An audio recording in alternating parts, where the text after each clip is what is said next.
Muy brevemente, presidente, solamente para recordar la estructura, que es muy simple, de este capítulo sobre propaganda, que está entre las páginas 8 y 36 del comparado que ustedes tienen, que son básicamente, es la opción que se tomó en la Comisión de Probidad y Transparencia. Hay un matiz por ahí en la Comisión de Hacienda que quiero hacer ver, pero es definir la propaganda en un sentido positivo, lo que es propaganda, y en un sentido negativo, lo que no es propaganda.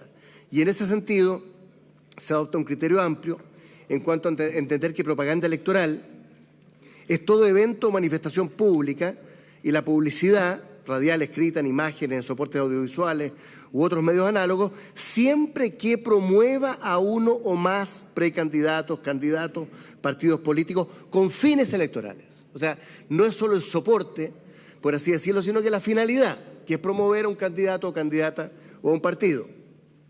Y la pregunta era, bueno, ¿y qué pasa con las actividades de los partidos regulares que no tienden a promover un candidato? Ahí viene el inciso siguiente, en cuanto a definir claramente que no se entiende como propaganda electoral aquellas actividades tales como difusión de ideas o de información sobre actos políticos o los actos habituales no electorales propios del funcionamiento de los partidos políticos. Por lo tanto, creemos que resuelve bien el sentido de la propaganda, que es promover una candidatura. Después se establece que los medios de prensa escritos y las radios, esto es muy importante, no podrán discriminar en el cobro de las tarifas. Por lo tanto, establecer un principio de acceso igualitario, por lo menos desde el punto de vista de no ser discriminado, con tarifas, ¿no es cierto?, en un sentido político o en otro sentido político, o los que pueden más o los que pueden menos, creo que es una garantía importante desde el punto de vista del acceso equitativo de las candidaturas.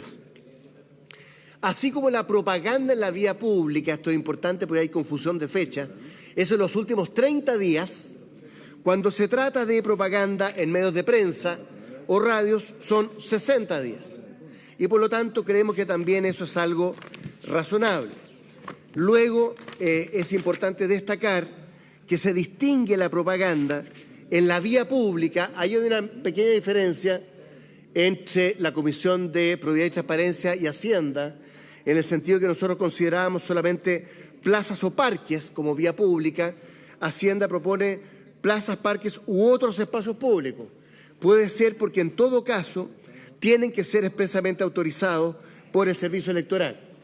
En ese sentido, yo creo que es razonable el criterio de Hacienda, claro, pero que el espacio público, ¿no es cierto?, parques, plazas u otros espacios, como dice Hacienda, yo creo que es razonable.